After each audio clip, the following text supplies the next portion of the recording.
Hello എല്ലാവർക്കും NOS സോൾക്കല distance എഡ്യൂക്കേഷൻ്റെ ക്ലാസ്സിലേക്ക് വീണ്ടും സ്വാഗതം. അപ്പോൾ നമ്മൾ +2 ചാപ്റ്റേഴ്സാണ് ഡിസ്കസ് ചെയ്തുകൊണ്ടിരിക്കുന്നത്. അതിലിനി module 23 writing memos and letters എന്ന ചാപ്റ്ററാണ് ഇപ്പോൾ നമുക്ക് എടുക്കാനുള്ളത്. അപ്പോൾ നമുക്ക് സമ്മറിയിലേക്ക് പോവാം. This chapter explains the essential of professional written communication in the form of memos and letters. Memos are short, informal, internal messages used within an organization to share information or instructions, and they follow a specific format including a heading, purpose, body, and conclusion. Key tips for writing memos include being brief, direct, and clear. Letters, on the other hand, are formal message often used for external communication, structured with the addresses, date, salutation, body, and a respectful closing. The chapter also discusses special types of letters such as complaint letters, which express dissatisfaction politely and clearly, and inquiry letters, which request specific information with a sense of urgency when needed. The importance of using simple language, proper formatting, and maintaining a courteous tone is emphasized throughout. Practical exercise helps students apply these principles, such as completing a complaint letter, organizing memo content, drafting a memo for a cultural event, and writing a formal letter seeking permission for a science exhibition. അപ്പോൾ നമ്മളെ chapter 23 അതായത് module 23 writing memos and letters ആണ്. എന്താണ് പറയുന്നത്?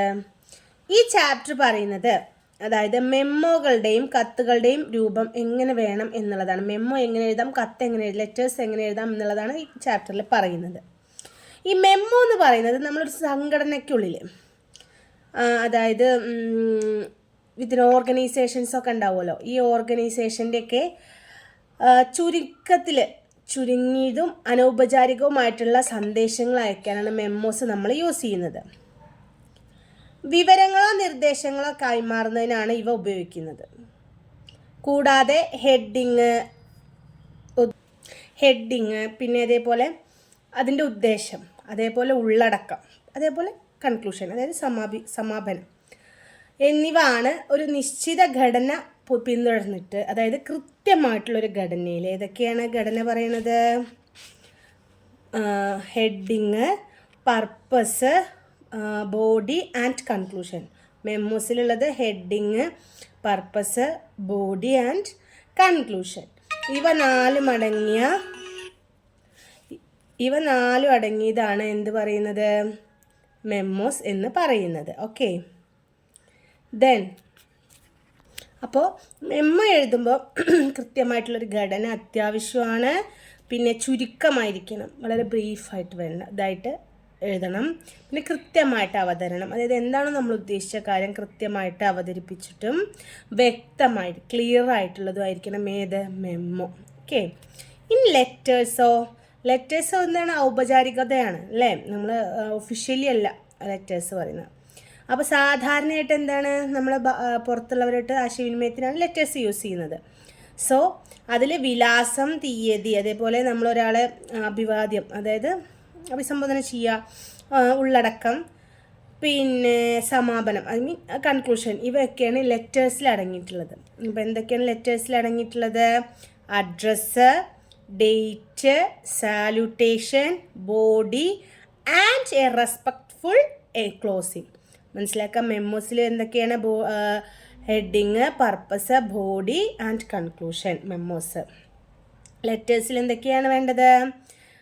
Addresses, date, salutation, body and a respectful closing. That's the difference between memos and letters. Okay, പിന്നെയോ നമ്മൾ എന്തൊക്കെയാണ്? കത്തുകൾ തന്നെ കുറേ തരത്തിലുണ്ടല്ലോ, പക്ഷേ മെമ്മോസ് പോലെയല്ല ലെറ്റേഴ്സ് എന്നാണ്. ലെറ്റേഴ്സ് നമ്മൾ കുറച്ചുകൂടി വിശദീകരിച്ച് കാര്യങ്ങൾ എഴുതാം എന്ന ഘടന തന്നെ മാറ്റം വരുന്നുണ്ട് ലെറ്റേഴ്സിൽ.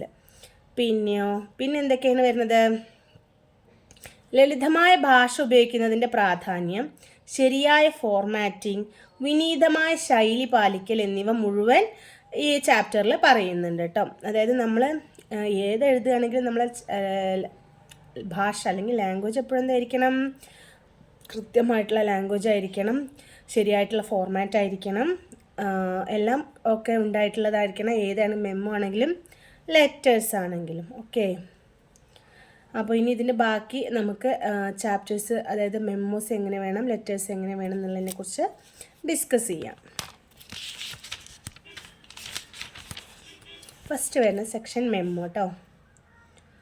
The Longman Concise Dictionary of Business English defines memo as an informal written or typed message to someone is in the same office or organization, sent in place of a letter or a short informal note or report on some deal or event or conversation.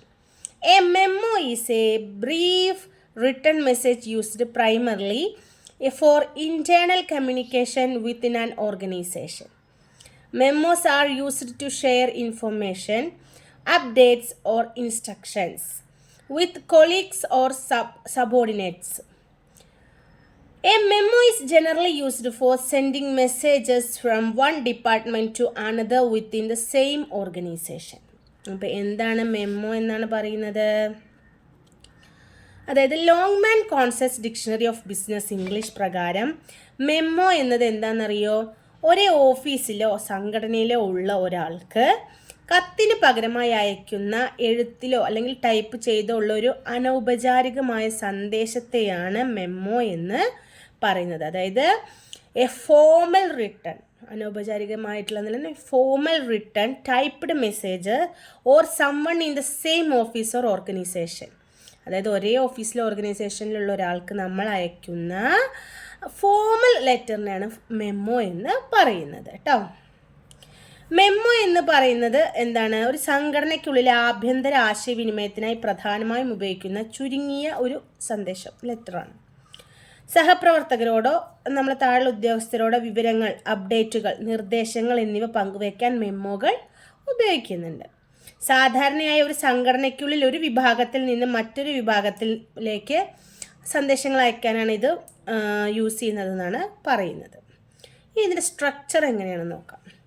Heading ശ്രദ്ധിക്കണം. മെമ്മോയുടെ structure heading includes the word memo of memorandum, date, to form and subject. First വേണ്ടത് തലക്കെട്ട് അല്ലെങ്കിൽ heading. Memo അല്ലെങ്കിൽ memorandum എന്ന വാക്ക് തീയതി, date, അയക്കുന്നവർ എങ്ങനെ വേണം, ഫ്രം, ടു, ദെൻ സബ്ജക്റ്റ് എന്നിവ ഉൾപ്പെടുന്നത്. ഏതൊക്കെ വേണം? ഹെഡിങ്. അതിൽ ഫസ്റ്റ് മെമ്മോ അല്ലെങ്കിൽ മെമ്മോറാണ്ടം എന്ന വാക്ക് വേണം, ഡേറ്റ് വേണം, അയക്കുന്ന ആൾ ഫ്രം വേണം, ദെൻ ടു വേണം, ദെൻ അതിൻ്റെ താഴെ സബ്ജക്റ്റ്. എന്താണ് നമ്മൾ അയക്കുന്നതിൻ്റെ സബ്ജക്റ്റ് അത് വേണം. ഓക്കെ, ഇനി next opening. Briefly state the purpose of the memo. പിന്നെ ഓപ്പണിംഗ് ആണ്, ആരംഭിക്കുകയാണ്. എന്താണ് ഈ മെമ്മോയുടെ ഉദ്ദേശം എന്താണെന്ന് ബ്രീഫായിട്ട് വ്യക്തമാക്കും, ചുരുക്കത്തിൽ വ്യക്തമാക്കുന്നു. Body, third one, provides detailed information including background discussion and any action required. പിന്നെന്താണ് ഉള്ളടക്കത്തിൽ എന്താ വേണ്ടത്? അതിൻ്റെ പശ്ചാത്തലം അല്ലെങ്കിൽ ചർച്ച, ആവശ്യമായ നടപടി എന്നിവ ഉൾപ്പെടെ വിശദമായ വിവരങ്ങൾ എവിടെയാണ്? മൂന്നാമതാണ് കൊടുക്കുക. Then closing summarizes the memo's main points or action needed and includes a polite sign off.